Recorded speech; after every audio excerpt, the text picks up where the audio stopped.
Yeah.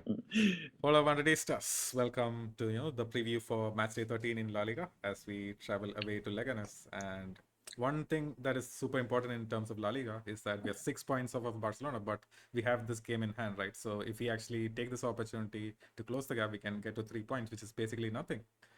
But then again, this is Madrid, and this is a potential banana skin. It's right out of the international break. We are dealing with a bunch of injuries. Uh, we Bunch. bunch of injuries, and it's going to be a hard ask. So anyways, to discuss this and more, I'm joined today by Sid, our star man, who could even make it find time from his gym to actually come onto this pod. But before we actually get started, a big shout out to Manscaped, who are the sponsors for this episode. So they have a really good collection of quality products that you won't regret buying, especially if you want to keep looking like a ladies' man. So head on over to manscaped.com and use code LBR20 at checkout for 20% off and free shipping. There you go, Sid. How are you doing, man? I actually wanted to ask you this. So, what do you actually enjoy more? Do you enjoy being a presenter where you have to ask a lot of questions to fans, but nobody asks your opinions, right? Usually. Do you like that, or do you like Uh, sharing your opinions to the rest of the world?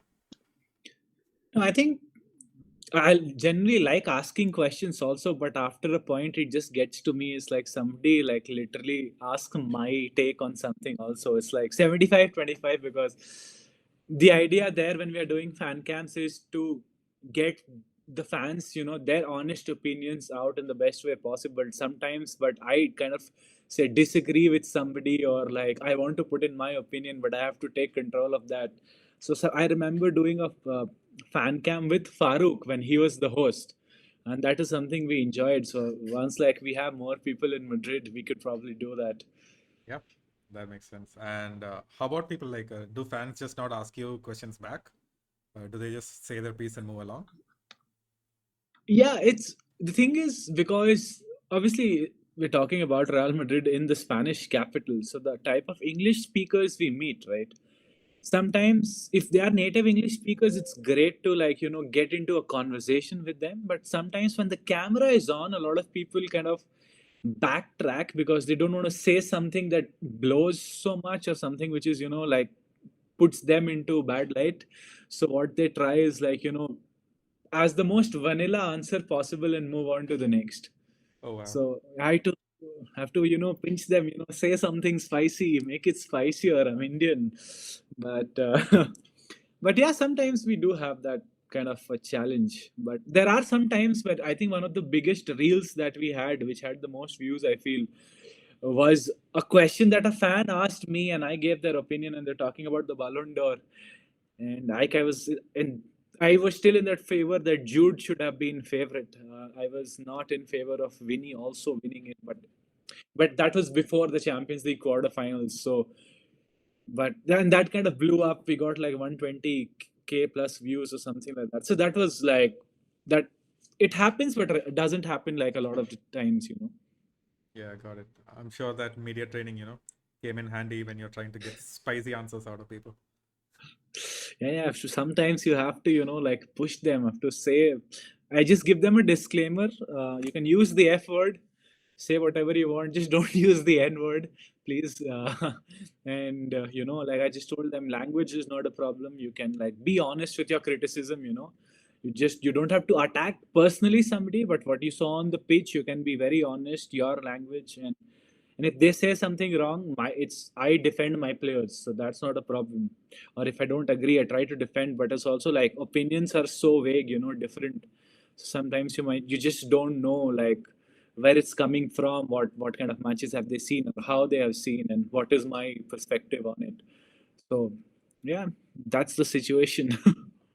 Yeah, man, makes sense. All right. So, how did you actually spend your international break? Did you catch some of the action? I did see a few matches, but what I was trying to do is majorly like I was busy with work, so it's a very important like time frame. So I was just like like very busy with work. But I did manage to see a few games, and some players genuinely did really well from our team. And one probably I would want to highlight is Brahim Diaz from Morocco. Like he obviously didn't. He chose to represent Morocco because I think his mom is from that side, or could be his dad also, but like I don't exactly remember. And in the first few games, he was not as effective, and there's a lot of criticism, that he just chose Morocco for the sake of choosing it. And then in the last few games, you saw like goals, you saw assists, and the performance was more like he had more impact on the game. So that's somebody I was very impressed by. So many others. Jude Bellingham was one Yeah, of them. he had a couple of Jude had, assists in that game. yeah, Jude was really well, and I think England needed to, like say get that, they got relegated under Southgate, and they wanted to come back to the top tier of Nations League, and they needed it, like for them it was very like Jude. I think one thing which I generally saw, which um, how do I say, like especially after Southgate was gone, um, what I generally there are like a few players England have that play literally in the same position. It's Cole Palmer, Phil Foden, and Jude Bellingham. Hmm. But what happened is like what we saw in the Euros was Jude was not playing as a number 10. He was more given as a number 8 role, and it was more like we all know that after last season he wants to play as that number 10, interlinking the midfield and the attack, and also like scoring, assisting, and being at that position to score, because his timing in the box is impeccable. Yeah. And I kind of felt that the last game, the coach, the temporary coach that they have, who comes before Tuchel, he played him as a number 10, and he was thriving. Like literally, it was like, I think it was against Ireland, and like I think he was playing like really well. He was in that position, and I think he was one of the highest rated players also, if I'm not wrong. Yeah, And that was there were very a lot of wonderful to see. compilations out on Twitter as well. They were like, this is probably one of the best Jude performances in an England t-shirt.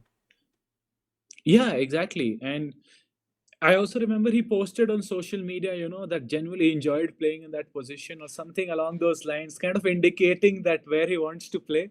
Yeah, But yeah. I'm but sure it was and a even when dig I saw, against Southgate as well. yeah, where he dig against Southgate, and probably an indication to Don Carlo, I don't want to play right wing or a right back. Please play Fede, at that position. I want my spot back. But but it isn't like all of us genuinely not huge fans of the international break, if I can put it in the nicest way possible. But if the players get that opportunity to, like, I don't know, sometimes people use it as a break. Sometimes you need that kind of a performance that gets you in rhythm for like your club schedule. So if that is helping Jude, I have literally, because I feel like he needed, that assurity, and I kind of feel that a coach like Tuchel, who would also want to use him at that position. So he was, very direct. The performance was great, and his communication after the game was also like, you need to support me. And I think he was combining really well with a rival player, Conor Gallagher. Yeah. Um, so not the best way to see if you are a Madrid fan, but for an English fan, probably it was a delight. So that was in this thing. Do you have any other performances that you remember from our players?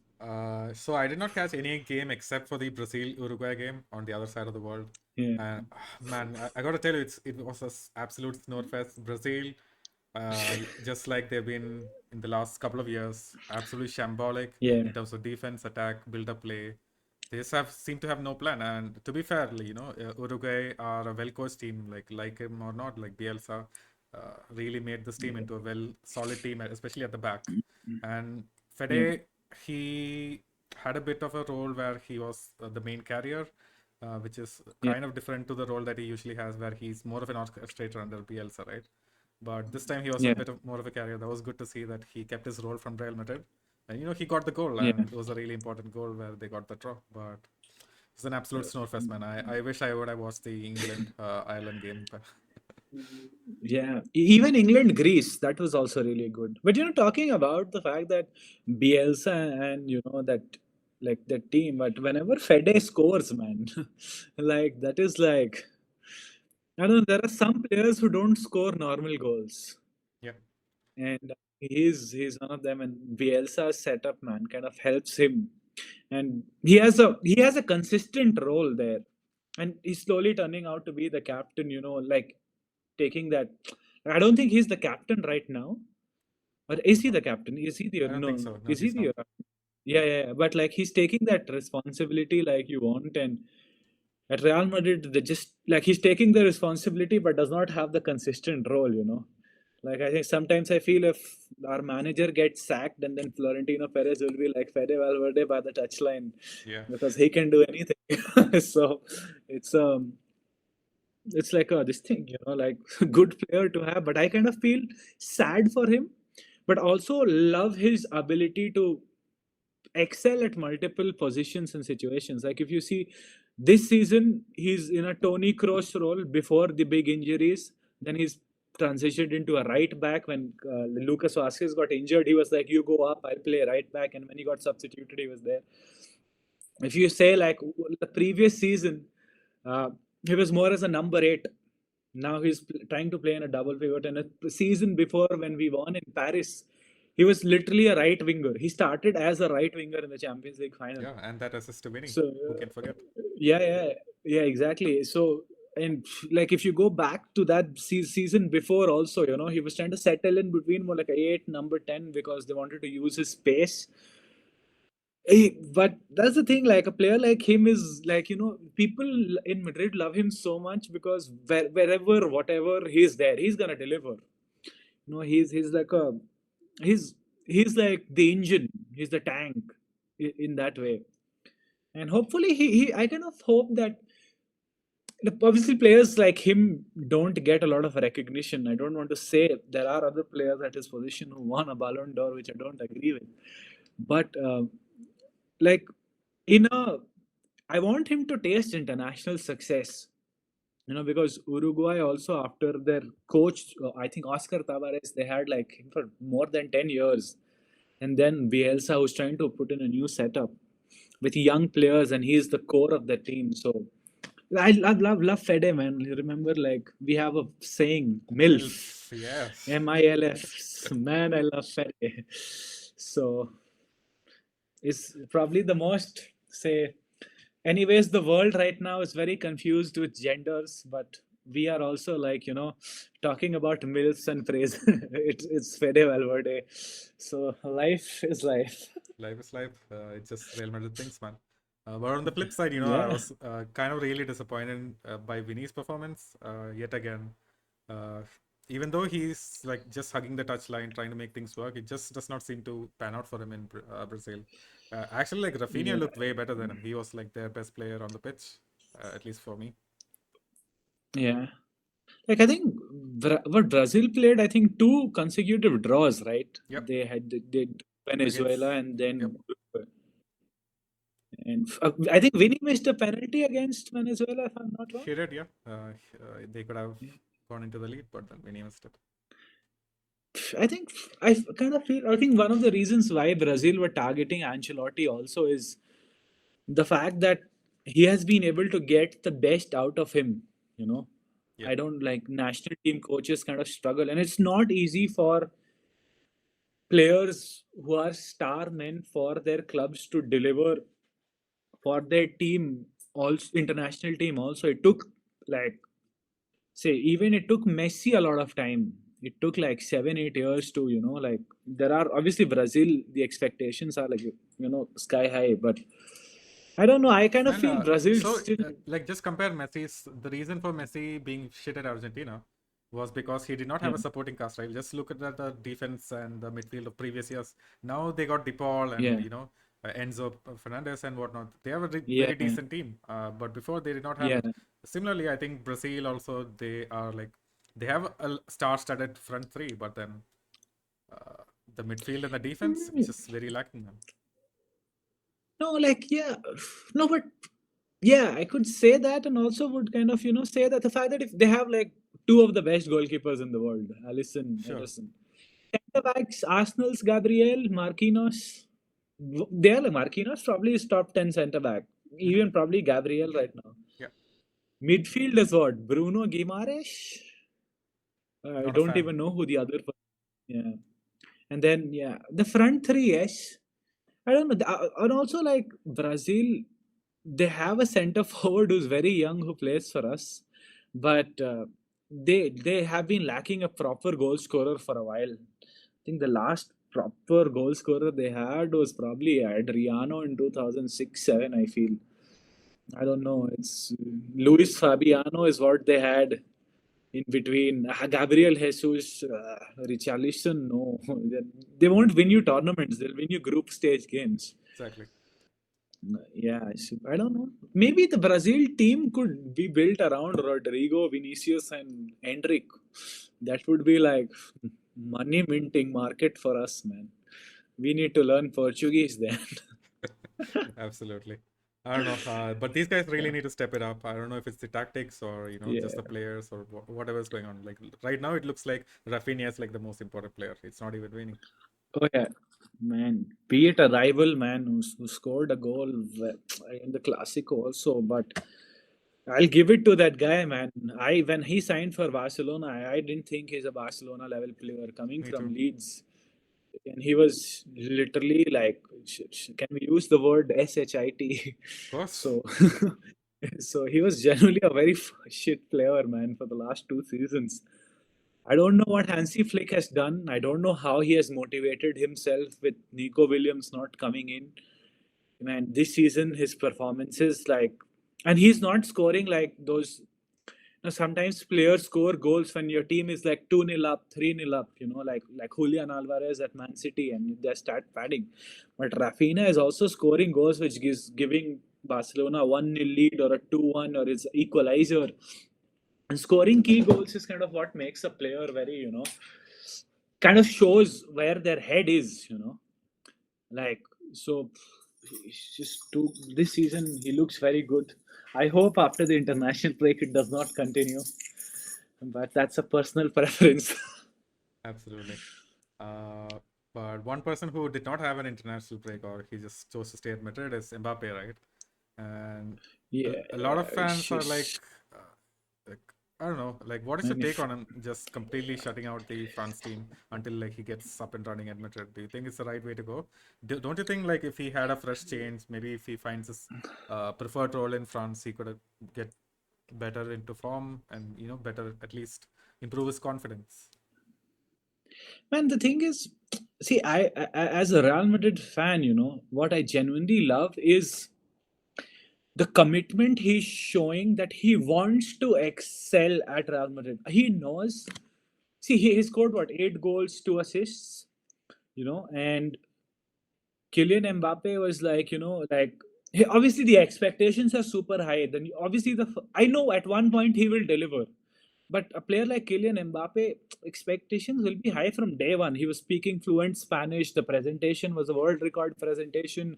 The money Real Madrid are getting with his jerseys. What's not matching is the Plus, he amount already of has most of his friends here: Mendy, Kamavinga, Chouameni. Amavinga, Tchouaméni. Yeah, so he has a French group associated with him. All his like national team players.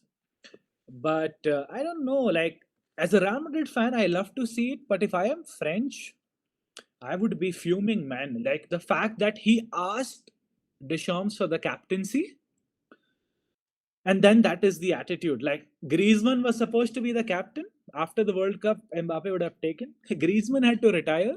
Yeah, Where and if I am French, I'm fuming. All the French, like I have a lot of French friends in Madrid, and I had classmates. When I talk to them, it's been 2-3 years they have been shitting on Mbappe.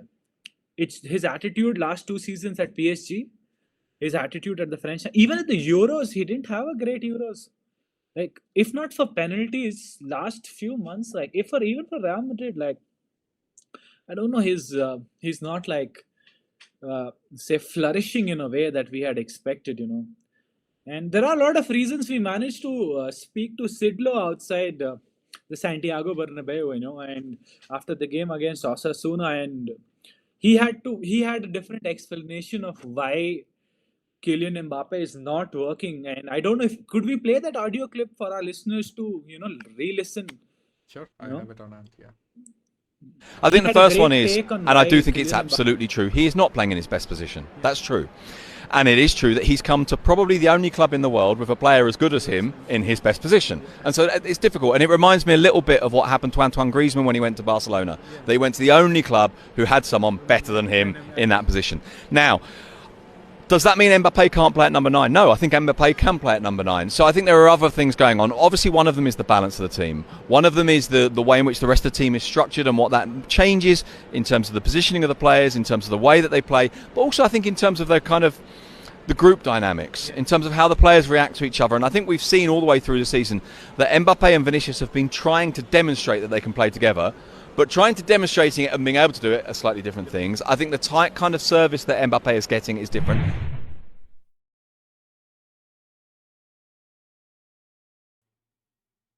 Yeah, that was a smooth segue, Sid, for sure. But yeah, man. So his main takeaway was this team is not really built around Mbappe, so which is why he doesn't feel at home. He doesn't feel comfortable in the positions that he is in. So that's why he's not able to perform. But you just said right. He didn't have a great Euros. He didn't have like the best of months over the last 6 months at PSG, which is understandable. Like he was already quitting the team. He was checked out mentally, I would say. But why Yeah. does he have this issue with France as well in the last couple of years? Yeah, the thing is, like, if I don't know, like the fact that when your so-called captain is not playing for your team, your country won't like it. Like, this is as honest as possible. Like, if my captain today decides that I want to prioritize my club over my country, which is great for me as a Real Madrid fan, I am loving it. I genuinely wanted him to get a break, get your mind, body relaxed, perform from Leganes, from Leganes onwards. But I don't know, like it's just like his. I don't like if you look at the perspective of the French, they have 100% reason to criticize him because you're literally your captain is turning your back onto him, and I don't know, man. Like as a Real Madrid fan, I'm loving that he's getting breaks, and last season also was a very long season. Like it was very demanding. He also played the semi-finals of the Champions League, and then he played till the semi-finals of the Euros. And I don't know, he didn't get a proper preseason with Real Madrid. Obviously, he's not playing on the preferred position, but one of the best players in the world right now is excelling at that position. Like, you can't take. Like, Vinny has earned all the rights over the last 5, 6 years to be Real Madrid's number 7 and play at that position. So, when he was signing for Real Madrid, he knew this would be the challenge. It's not like he came in and Ancelotti was like, okay, now you're a number 9. He knew that, like, and I will give it to Vinny also when he scored a hat trick against Osasuna. When he scored a brace actually, and then he asked Mbappe to move on to the left, and he was playing more centrally, and that's how he got the third goal for the hat trick. Yeah. So it was technically could have been Mbappe's goal, but Vinny, and then he was substituted, and Mbappe was given time to play from the left to get more confidence. But it's I know it's very surprising, and the thing is, like, he had a really good performance against Betis at home, where he scored his first goal from the left, Yeah. first goal in La Liga, I think. It is when Fede flicked it, and then I think he scored a penalty. And he scored a great goal against Celta Vigo, like outside but it was away from the Bernabeu. Yeah. So the Bernabeu hasn't seen what he can do yet. And games like El Clasico, where he could have scored, he did score, but offside calls, and it just didn't. I don't know. It just didn't. I don't. It just the ball didn't fall into his court, man. Like I also feel that if that Clasico goal, that chip was counted, his confidence level would have been sky high. And 100%. then against Milan, yeah, like against Dortmund, remember when the comeback was on, we have this video where Mbappe is just like, what's happening? And Rodrigo is looking at him and laughing. Bro, first time? And yeah, for first time, like been there, done that, But in that game against Dortmund, also he tried, but it was Vinny's show. He was running the show. So after running the show, and what Vinny has already scored 2 hat tricks in the last 5 games, man. Yeah. So You can't be playing on the left now. And against Milan also, Mbappe is just not clinical. And I think Sidlor describes it in a really good way. His traditional Mbappe finishing is where he leans onto the ball and gives the keeper the eye and shoots on the near post. That also is not working, man. The near post against Barcelona, it was striking the post. He's not finding the target. I don't know. It's a confidence issue, physical issue, mental issue. I don't know. Probably adapting to a new city, new club. One day it will function, but till now it has been. Thankfully, Barcelona lost last weekend. Last weekend before the international break, so it's a 3 point gap now. So the title race is, and Potentially 3 point gap. I just don't trust this team to get a result yeah, against Leganes, especially after an international break. But yeah, we can get into it. But your point about Sid Lowe's comments, right? About why he seems to have issues.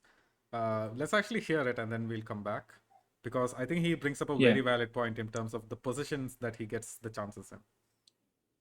I Yeah. don't think Mbappe looks as quick as he did before. I think he's not fully fit.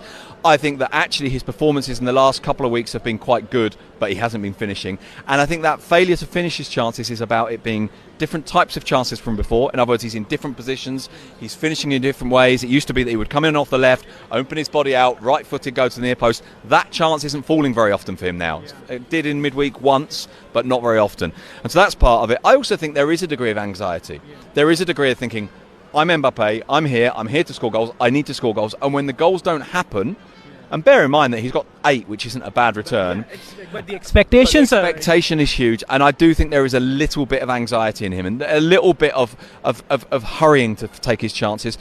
That will come with time. I think he will end up being a success, but I do think he will not be a success unless something changes in the way the team is structured at the moment, and I think that needs to happen for him.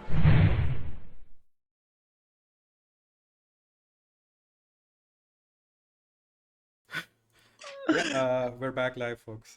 But yeah, that was actually very eye-opening for me. That's when I realized this is not just a thing with confidence, right? Mbappe, he's getting his chances in different positions that a traditional number 9 would get, and he's just not that used to these positions, right? Because he's used to actually executing one type of finish very perfectly, but not every single type of finish. Like, he can't get on the end of headers. He doesn't make the late runs into the box. He's just there trying to collect the box at the edge of the box, cut in, and then shoot to the near post, right? Which is what Sid mentioned, and that's a very valid point. So Sid, like, Yeah. that's what I have to ask you, right? Like, do we have to cater the whole team to have Mbappe get into these situations, or is that not a non-starter because Vinny also comes from the same position?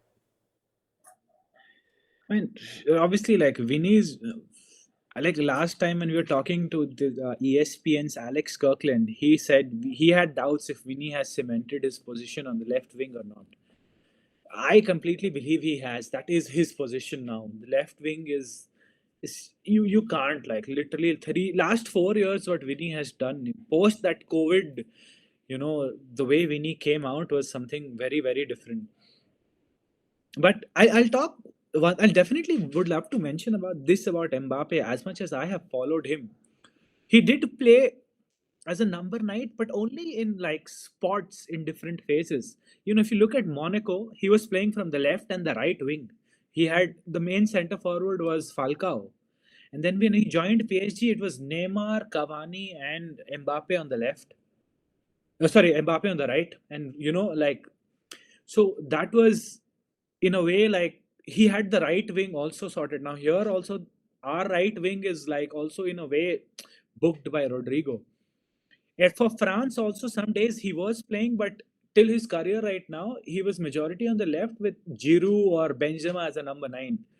With PSG, when Neymar left last season, he was playing majorly from the left, or the season before when Neymar was completely injured.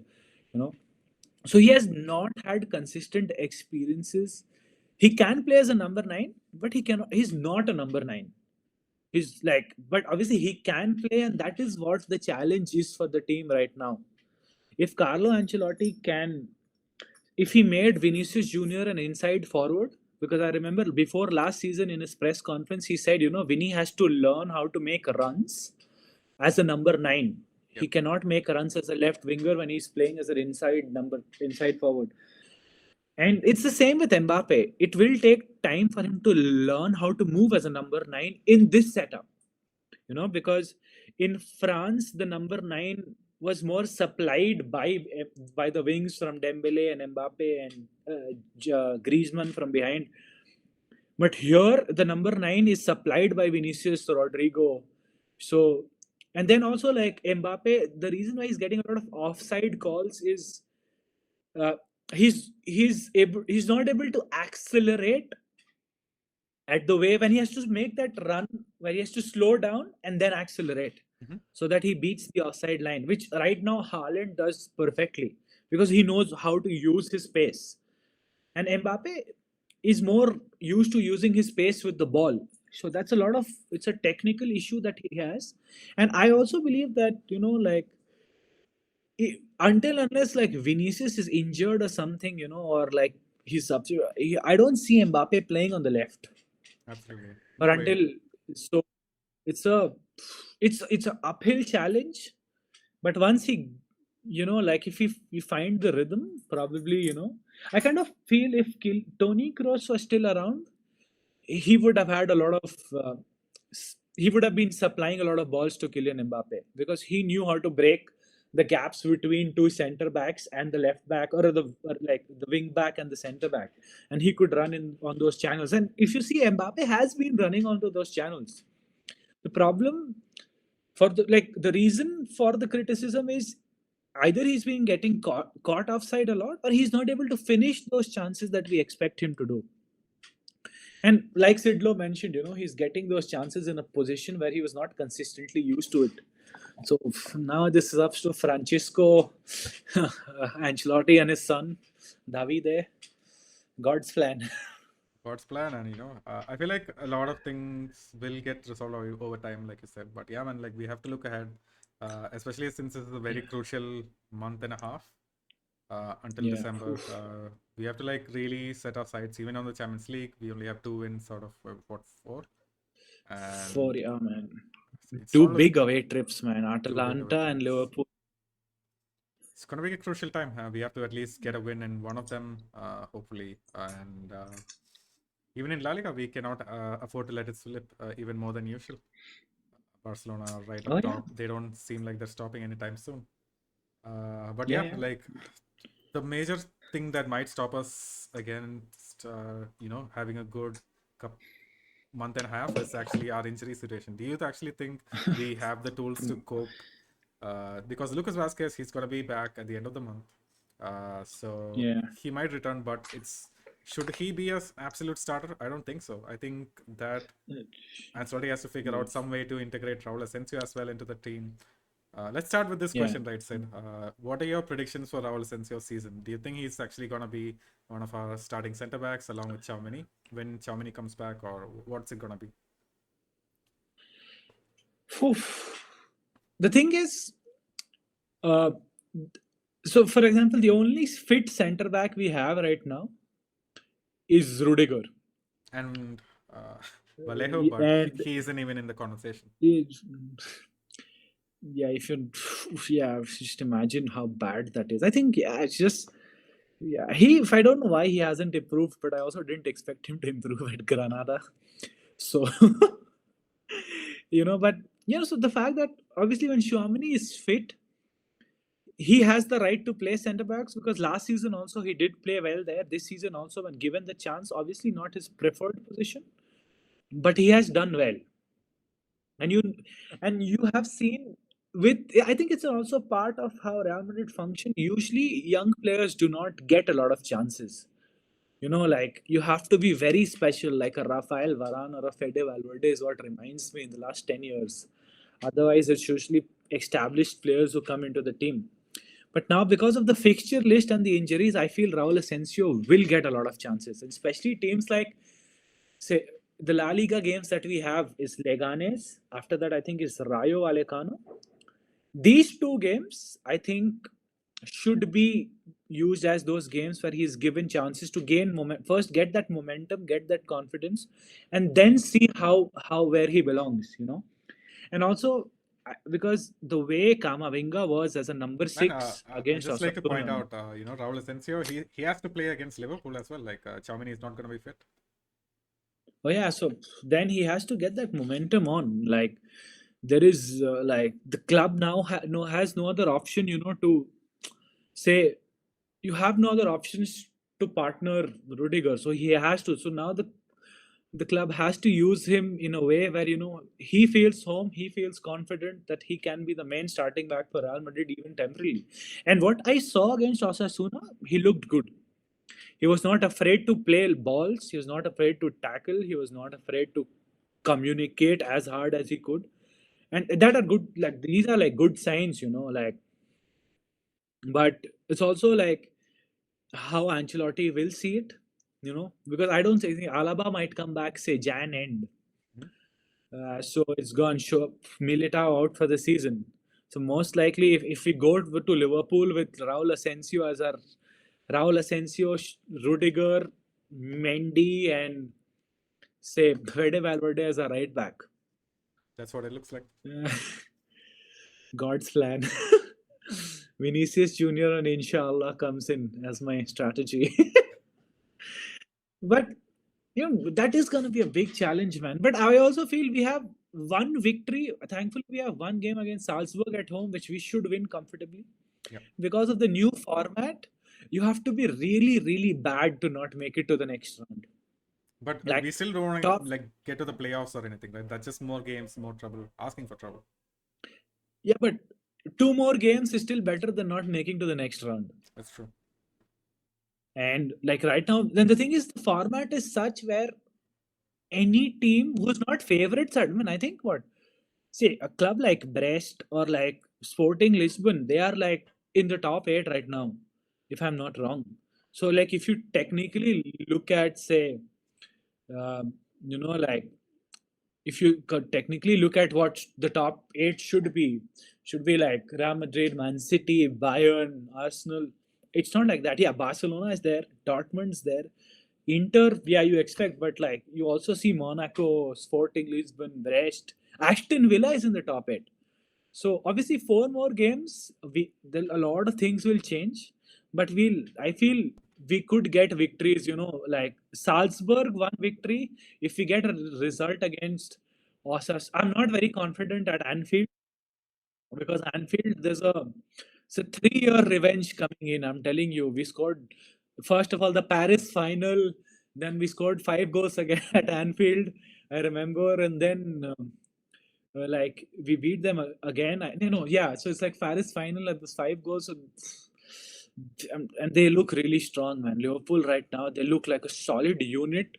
They play better compared to what we saw again for like Klopp last year. So, but I am very confident we could, if we get that victory against say Salzburg, and then if we get a point against Atalanta or a victory, and then we play Brest at the last game in France. So I think we could potentially be top 8. I won't say top 5, but say last 3. But also we'll make it to the next round. Definitely. And after that time, that is not out of the question, man. Like, let's assume that we do get through the Champions League. There was a lot of pressure on Ancelotti, right? Especially after the Milan game, when he couldn't get a result. Now, do you think it's cooled off? Especially, Vini had that celebration where he went over to Ancelotti. Do you think the pressure's off Ancelotti right now if he just makes it through the Champions League? Before I say anything, when I was speaking to Sidlo, where we had the opportunity to speak to him, I asked him this, like, does that celebration show anything, and it would be really interesting if you played for our listeners what Sidlo, from the Guardian and ESPN had to say about that celebration and how he interpreted of that. And then probably I would give my opinion on that. Sure, let's hear from Sid then. Well, Carlo's just now been talking about this, and Carlo said, look, Vinny comes to the bench quite a lot to celebrate. He comes to the bench quite a lot to embrace me. I think Carlo was trying not to make too much of it, but I agree with you. I think it's very significant. I think it's significant because of some of the pressure that's built over the last week has been focused at Ancelotti. Obviously, some of the pressure is on Vinicius, as it always is after the Ballon d'Or and everything else. But I think what Vinicius was really saying was that it's not about this guy. It's not this guy's fault that the crisis is, and this is the guy that's going to see us back through it. And I think institutionally, and I think in terms of the atmosphere around the ground and the attitude of some of the fans, I think that was a really important message. Definitely, and kind of hope that continues, kind of shows the team spirit. Yeah, and we're back. So, were you the one who actually put forward that question, or did Sid Lowe on his own just bring that forward? No, I asked him because, like, the fact that there has been a lot of, obviously, when you're the coach of Real Madrid, like, the pressure is probably one of the, like I say, Manchester United, Barcelona, and Real Madrid, the coach has the maximum pressure. I would still go on and say Real Madrid, Barcelona, much, much, much ahead of Man United in terms of the pressure the coach has. And Definitely, so like, after do you think, delivering, with Ten Hag, man, how the fuck did he actually stay on as manager for this long? I don't think there was that much pressure on Man United as a Man United manager, especially in recent yeah, years. yeah, exactly. And now they are a mid-table team. So, but Real Madrid, like after delivering like 2 doubles in 3 years and a Copa del Rey in between, the pressure, and the pressure also comes from expectations, because after the Champions League win, when you sign Kylian Mbappe, you are thinking that you could dominate La Liga for 10 years. We haven't won back-to-back La Ligas since 2007. And that was something Carlo Ancelotti also said we would have to do that, because but there's a meme that goes around, you're a Real Madrid fan because you have seen your team defend the Champions League crown, but you haven't seen your team defend La Liga in 20 years, 18 years. But the pressure mounted on Ancelotti is super high. And I think the fact that we conceded 7 goals. So I say, for first game, if you see Dortmund also, the first half was probably one of the worst first halves possible. Second half, an individual performance from Vinny kind of changed the game, and also because Dortmund were very bad. I don't know why they took a back seat. They could have done what they would, but then the Clasico was a complete disaster, man. The Clasico was 4-0 at home. And then a game against not so well. It's not like the Milan from the 90s and the early 2000s. So that was a team that was struggling against Monza before they played us. Yep. So, and then you lose 3-1, and the pressure was super high, and the majority of the pressure is it's always easier to sack the manager than the players. Absolutely. So the pressure was genuinely super high, and I kind of felt, like when Vinicius went and he ran to Carlo Ancelotti and hugged him, he was showing I stand by him. Whatever happens, I stand by him. And see, I'm a huge Cristiano Ronaldo fan. I remember when Carlo Ancelotti was sacked in 2015. And that was also partially, obviously, a lot of injuries were there. But in the winter break, we went on to play AC Milan in December. I don't know why, because it was a business stunt and we lost to Milan. And then after that, we were top of the table. Everything fell down. And then Cristiano Ronaldo, I think he's only put stories or posts for 2 managers his entire career when they were sacked. One is Carlo Ancelotti, the other was Ole Gunnar Solskjaer. I've not seen, he's never seen a manager go like Ferguson, or he didn't post about Mourinho, he didn't post about Allegri, Sarri, none. But I also kind of feel that, there was a lot of talk about it, we read The Athletic, we read how some players are literally doubting Pintus and the management, So there's a lot of talk. The talk was about the management, and when Vinny kind of did that gesture, right? Kind of sure I am standing by him, whatever, And then on Instagram, Carlo Ancelotti goes and he just posts something like, "I love you, Vinny." Yeah. Kind of shows, because there was pressure. And last night I was reading something which was, I think, Marco van Basten was saying. He had dinner with Carlo Ancelotti before the international break, before the Osasuna game, and he was saying he was feeling the pressure.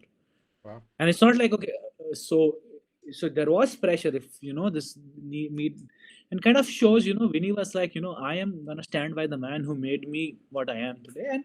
It is not only Vinny. I think a lot of players also supported. You could see a lot of reactions from players coming in. But I felt it was very important, to see the players stand by the manager. This is one good thing that happened because I love Ancelotti and I want him. I believe he's one of those coaches who can turn this around. And the second was the fact that Barcelona lost. Real Sociedad. That would have given him, now it gives him more time. 3 points here and there with a game in hand. Yep. Because I don't think Barcelona have easy fixtures also. So it's gonna be like it's like now it's a chase. This is an open title No, no. race. It's no longer Barcelona's title to lose.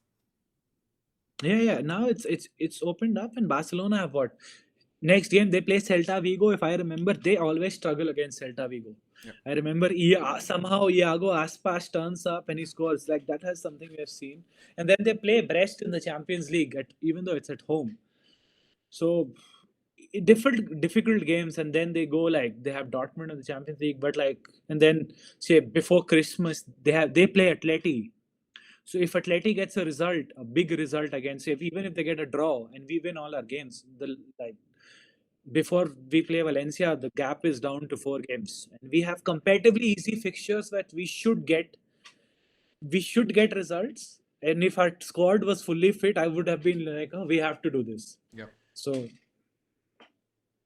Absolutely, And also, this is Real Madrid. No, go ahead. Depend on injuries and whatnot. We just have to make it happen, and no matter what, even if Ancelotti feels a bit more secure than maybe a couple of games ago, he still has to perform a job. He still has to come out of this month and a half, so to make sure that we're competing on all fronts in January. Oh yeah, 100%. And I kind of feel Champions League will still manage. Champions League is in our DNA. It's like. It's like it that. Didn't feel like it when we faced Milan, though. Yeah, it's fine, man. The thing is, it's life. Like if you win so much, you'll see down days also. But it's like like La Liga. If we get those results, and somehow Barcelona drop points, and if January comes in and we are still in that race, and post February, Real Madrid is a different, it's like it's a different ball game for us. Yeah. So it's a post February is when the club is like, okay, now need to change my gear. You play the Max Verstappen song, and then you go pop, pop, pop. That's the zone they get in. Absolutely. So, but but we can talk about Leganes also. Yeah, I'll tell you one. Let's actually go for the ad read here, and then when we're back after Doris tells you about Manscaped, we can talk about Leganes, the Real Madrid lineups, and the predictions. Okay, perfect. Cool. Hola, Magadistas.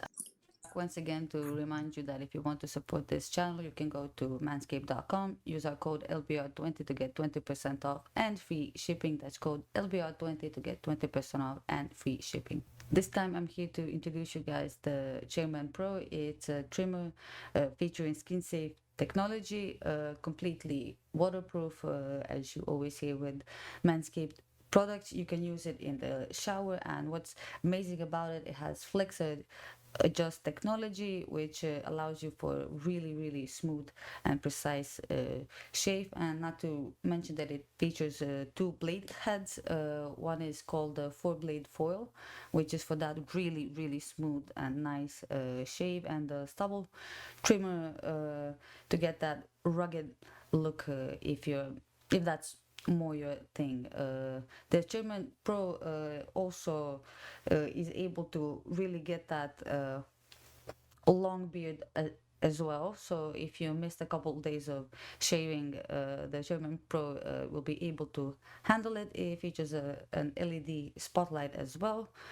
So you can see what you're doing. It has a lock, so if you're traveling, you do not have to worry with it turning on.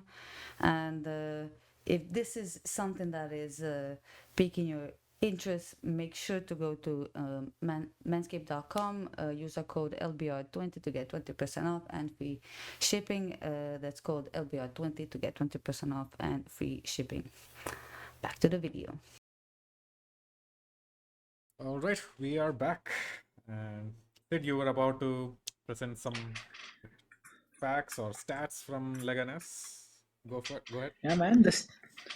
So the stat that I want to talk about is gonna sound a very, I don't know how much you follow. So basically, when the Real Madrid are winless at the Estadio Municipal de Butarque in their last 3 visits.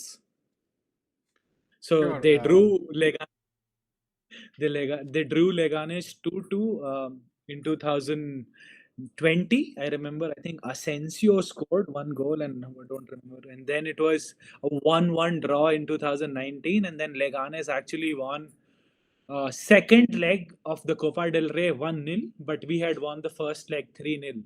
So in the last 3 visits to that stadium, we haven't won actually. So that is something which is could play on the back of the mind, but it's not like Leganes is having an excellent season. But I feel is having a decent season compared to what they would have hoped. Like Really? Like they got a they're 14th in the league right now, and looking at the goal difference, man, they just seem to be able to hardly score one goal a game. They really are finding goals difficult to come by, right? Yeah, definitely, man. The thing is, the goals is not happening because their star striker, the guy they signed for goals, Haller. he hasn't. Yeah, Sebastian Aller from Dortmund is what they got, and it was a very kind of for me it was a signing. I didn't expect him to, like because he played really well against Atleti in the Champions League and PSG in the Champions League. He did have an inter, so I kind of felt he would score goals, but. As of now, he hasn't lived up to that. This thing, Absolutely, it's but La I Liga, would say, man. It's not Bundesliga. You can't like score for fun. yeah, true, definitely. And I don't know. It's and also like, but one thing about Leganes definitely is they got a really important victory against Sevilla before the international break. They got a penalty. It was Sevilla's mistake. The center back, he was passing the ball to the goalkeeper, and he had a faintest of touch, and the striker basically pressed on the goalkeeper, and he would have got the ball, but the center back came in and he just hugged him inside the penalty box. It was funny when I was watching the game, but that gave them like important 3 points, and I think it was a third victory. But the thing is, like, every team wants to have their best game against Real Madrid, like, and I'll just tell you one stat. It's a financial stat. I'm gonna tell you. On an average, a Leganes ticket would cost you 20 euros, 25 euros from the cheapest, and a VIP ticket would be 80 euro, 90 euros. For the Real Madrid game, the cheapest tickets are 90 euros for Leganes. Oh wow. So do you see?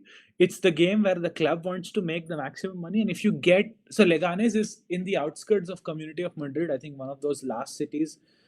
It's an industrial town, and if you get a result there, it's a party, man. It's a party, like it's like and but should not be a difficult game. But looking at our injuries, I don't know.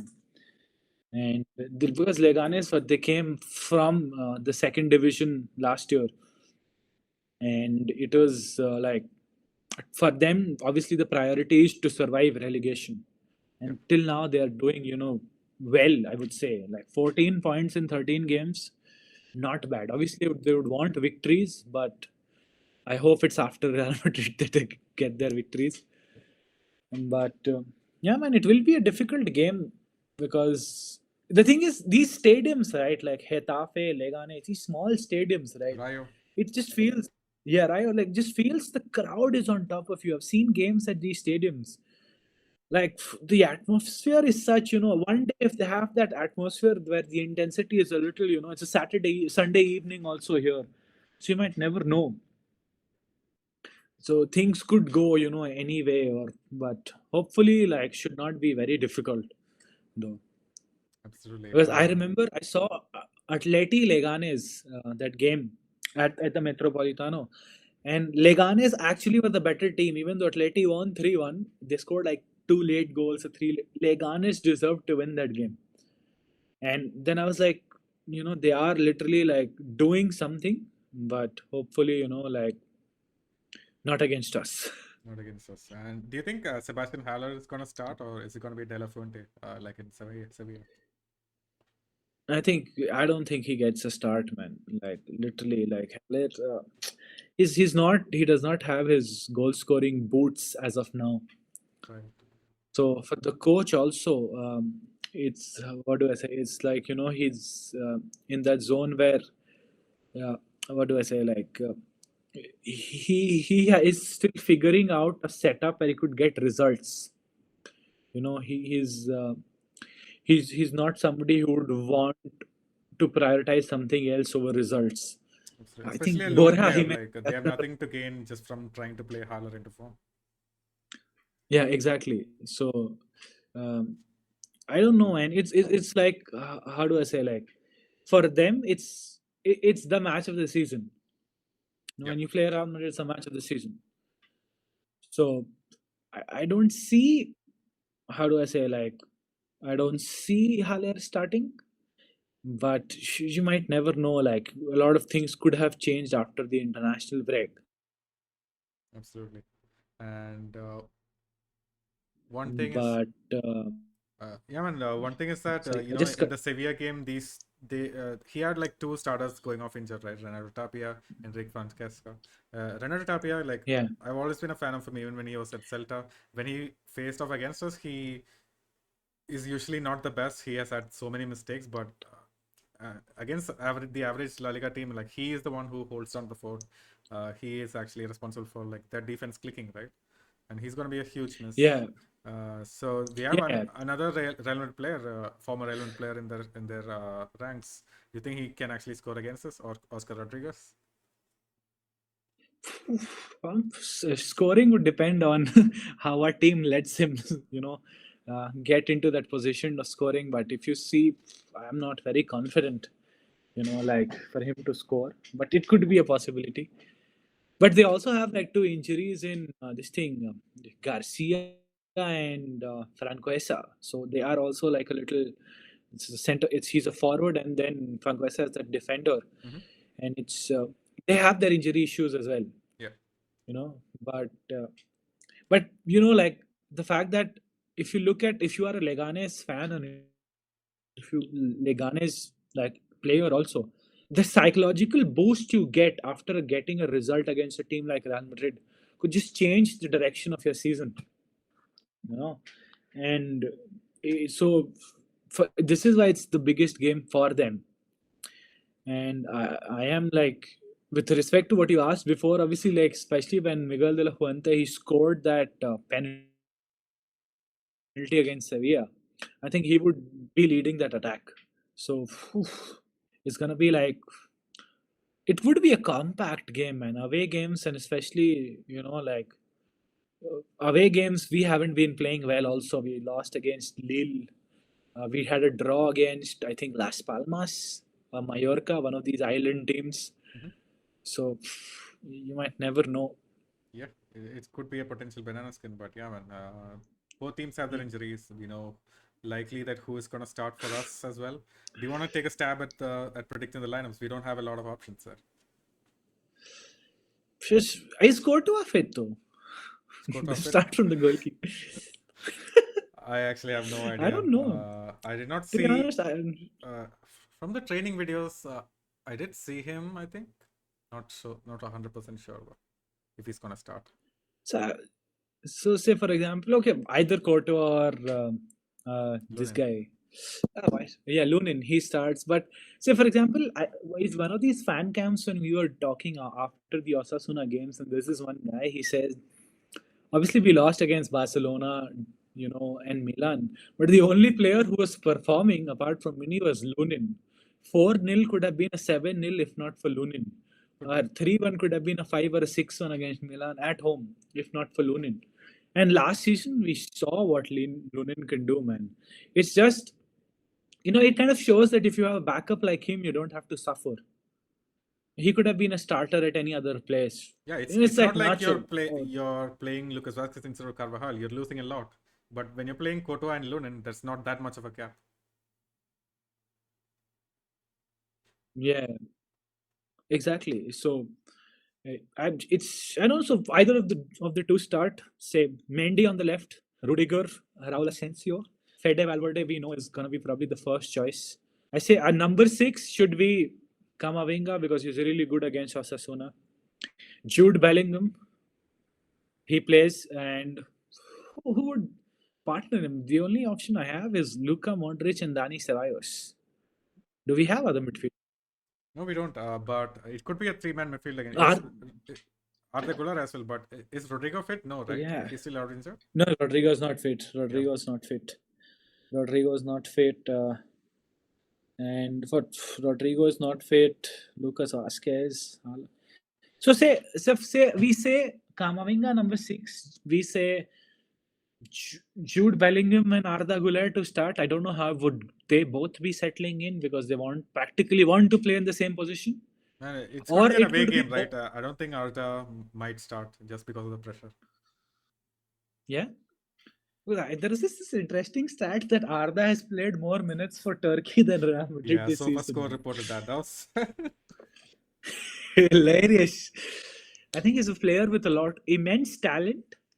But I'll give this to Carlo Ancelotti, man. He is a coach who knows when to make a young player an important part of the team. He has done it in his career for 2 decades, man. Yeah. Like, it's but it will be interesting to see how, like, what if they go all attack, because the lack of defense we have, and if he faces in a diamond where it's a number 6, which is Kamavinga, then Jude on the left, say Luka Modric on the right, Arda Güler as the number 10, false number 9, or attacking midfielder, you want to call him, the top of the diamond, and then you have Vinicius and Mbappe. Because do you see, like I see, Rodrigo is not fit, or the other way would be Modric, Fede, and Jude. Kamavinga, Jude, and Modric, and then you get Brahim on the right. Yeah. What would you want? Either of the two, like a diamond or that 4-3? I would say I'm gonna keep the 4-3-3, man. Just so that we have an additional person in attack, and I just don't trust our midfield in an away game, especially after they've not played in a while. Plus, you also have to take into account that Fede, he's been playing a couple of games. Jude, he has played all throughout the international break. Vinny as well. These guys aren't gonna last the whole 90. So we need guys like Arda Güler to bring in that energy. Endrick also, I feel like he might have an important role around the 60th or 65th minute. Oh yeah, man. Like the very fact that Endrick has to get his chances again, man. Whenever he comes on, he does score. But when I'm also a coach, right? Like, if I'm not saying I'm a coach, if I am a coach also as a fan, it's not the best sight psychologically to see, or I would say traditionally it's not a Real Madrid way to have a 16 or an 18-year-old lead the line. Yeah. So it's you're the best. Now, obviously, the setup is different compared to 10 years, where before you would buy the best players in the world, then make a team out of it. Now we buy the best young players, make them that best player in the world. So maybe the club is waiting to do the same. Say, like, it took Vinny for 2-3 years also to get into that zone. Rodrigo, the same thing. I still don't feel Rodrigo has peaked yet. Like, I think he has, if not the same, a little less than what Vinny can offer. Absolutely, like he's already showed this season that he in most matches he's actually looked better than Mbappe, and that takes some doing. Oh yeah, exactly. And so we know, like, a big game Rodrigo is a different breed. Like Champions League Rodrigo is a different. I don't know, man. Because also we don't have a lot of options. I think probably it would be the 4-3-3 that you mentioned. Yeah. Brahim, Mbappe, and Vinny, and it's again gonna be Jude Bellingham doing a lot of running. I think 2 players are very important to our team, and especially when I'm watching it in the stadium, and like most of the times you don't have an angle to the goal, right? Yeah. So when you're trying to get like a gist of the pitch, and then that's when you see what Jude and Fede have to offer. So Otherwise, this is actually an interesting thing. This actually everybody knows. Everyone who actually makes it to the stadium or sees the game, they know Fede and Bellingham are the engines of the team. If they stop running, everything goes to shit. How do you actually feel about Tchouaméni? Does he actually run during the game, or is it just me looking through the TV, just seeing him lethargic? What goes on when you look at him in real life? Man, Tchouaméni is a different case. I feel in his first season, he was really good. The way he transitioned without Casemiro into that role. But even in Madrid, right, there is a sense of skepticism about the team. Like, can he be that player to take Real Madrid forward? And I feel where he struggles the most is transitioning defensively, even though he's a defensive midfielder. He can block things, but he can't cover spaces, is what I get to see. Like, there are a lot of actions that go near him that lead to goal, and that's where the doubt comes in.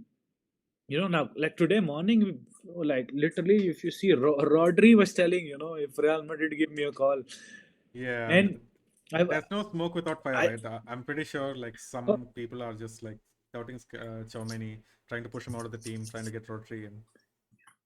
yeah, and to be honest, if I am Florentino Perez, I'm telling you, like if you see how Florentino Perez functions, also, there was a media report in Madrid where they want to sign more Spanish players because, in general, because there's so less Spanish players in the squad, it nationally it does have some kind of a consequence. Imagine you sign a player who's the best at that position. He's a Ballon d'Or winner. It's as Real Madrid as possible, like you're a Ballon d'Or winner, bound to play for Real Madrid. Yeah. As simple as that. And man, I like Germany, man. Rodri is Rodri. If Rodri, like, if he comes in business wise, it makes a lot of sense. He's gonna sell a lot of shirts in Spain. Spanish people, there'll be a lot of Spanish crowd coming in because I feel there's a lot of South American crowd right now in the stadium. A Spanish player coming in, best Spanish player, Ballon d'Or winner. It's fine, man. It's a business. As much as emotions are involved, it's Chouameni, man. I like Chouameni. Do I think he's better than Rodri? No. And there has been a lot of criticism. Like if you can spot it from the TV, you can easily spot it in the stadium also. I remember, I think it was against the Milan game or something where he was substituted at halftime, or was it the Clasico? He was Milan, yeah. Where yeah, so and the thing is because he's physically as a centre back he functions really well because majorly you have to block. As a centre back, you see like you spot and you block, like but when you're transition, so there's like two kinds of transitions that happen. When he's taking the ball forward, he's good enough to supply the ball to the players who could transition forward. When it comes to defensive transitions where he has to make himself at a position where he could potentially stop an attack, that's where he suffers. Physically, he would win a header. It's about him pressing somebody at the right time, at the right position, who does not pass the ball is where. And say whatever, but that position of the team, if you're a great player at that position in your team, you have it like you see right now, the best player, like say Rodri is the best player at that position. You see the difference with him, without him with Man City. You saw the difference without Casemiro at Real Madrid. You saw the difference without, say, Busquets. If you go to 20 years back, you saw how we suffered when we sold Claudio Makelele. Absolutely. The whole team was like if you saw how Chelsea suffered after they let N'Golo Kante. Like you see Roy Keane back then. Like you could, and if I have an option, man, I'm sure Rodri show how many options. I go Rodri, man. Yeah. We have the in spite finance of all to of his make it. comments about Vinny, about the Ballon d'Or, I don't care. Like, yeah, if it's an option, I would definitely love to see it. Man, if I won the Ballon d'Or, I would also shit on the guy who won second, man. Sure. Player of at that stature. See, the Ballon d'Or, I have two theories about it. I kind of feel it was the Spanish media who got it wrong. There is a report, I think, by Marca or somebody that Vinny has been told that he's won the Ballon d'Or 2 months before. So if the media has told him, they got it. It could be that they got it wrong. Or the second is the votes got divided, man. Carvajal, Jude Bellingham, Vinicius Jr. It's as simple as that. And internationally, yeah, I mean, people say a lot of things, man, this- but the fact is that we've had the worst Ballon d'Or winner in recent years. In every other Ballon d'Or saga, it was always the Champions League plus league-winning team that almost always won the Ballon d'Or, and there was no splitting of votes when it was some other team for some other season. It just happened this time. I'm just gonna chalk it down to bad luck on Vinny's part. But I can't say anything else Because now. I was furious too. I genuinely wanted Vinny to, like I felt like it was but like more when I look at hindsight, when I try to, I don't know, like also especially when I heard from Paul Scholes, man, when he said, like the fact that like obviously when we talk about technique, we talk about scoring a goal, volley, a bicycle, or say trying to dribble past a player and creating space. But we would never talk about the technique required to be a number 6 or a number 8. Yep. We look like, like we saw without Tony Cruz, nobody sending those diagonal balls. It's how it's like cricket, man. It's a batsman like who's gonna always have like the PR this thing. 100%. Football, yeah, but I would have said Rodri deserved it more last year than this year for 100%. the treble. But also, like if you see Spain, they were not the favorites to win the Euros. I don't think they were top 5 favorites to win the Euros, and he was the best player. Obviously, he didn't play half of the final, which was. And But come that on, don't give me that. He wasn't the best player. Fabian Ruiz, Nico Williams, and Yamal. Like these were the No, best players for man. Spain, man. Like you cannot argue that. In No, terms of no, man. impact, at least. In terms of goal scoring impact, yes. But that's the thing. It's a position because see the thing is Vinny, we saw his quality. So last season also like us as a club we thrive on individual like potential, especially when things are going wrong, and we could see it against Dortmund. Even against Barcelona, he was trying to create. Vinny was like he has that never say die attitude that he feels I can. He has so that's a mindset of a great player, you know. But with Rodri, it's just like because it's like if I know for me if not Vinny, I would have probably given it to Dani Carvajal, then probably Jude, and then Rodri. It's a Real Madrid bias coming in, probably people would say, but because Rodri didn't win, say the best player for Man City, best player in the Premier League. He didn't win more trophies. But the thing is, also we have to say Vinicius didn't have the impact internationally that people expected Real Madrid's main to impact. So I don't know, man. And Yeah, if and I even when you're coming from a league or stats perspective, from the outside, if you're not watching Real Madrid day by day, all these journalists are gonna notice, okay, he just scored 20 goals. I mean, Rodri almost has that many yeah, amount of goals, and it's not.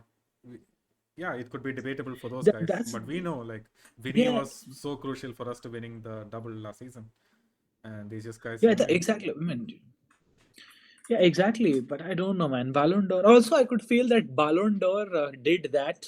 Could be a third theory that to get relevant again. Last 2 years they were not. They were irrelevant, man. Yeah, Last 2 years, Ballon d'Or. He won the Ballon d'Or 2 years back. Fucking playing for Inter Miami, he won the Ballon d'Or. They lost a lot of credibility, yeah, and I kind of felt they did that to show we are, it's like it's like a that mentality of we could give a Ballon d'Or to a defensive midfielder too. That makes you relevant again.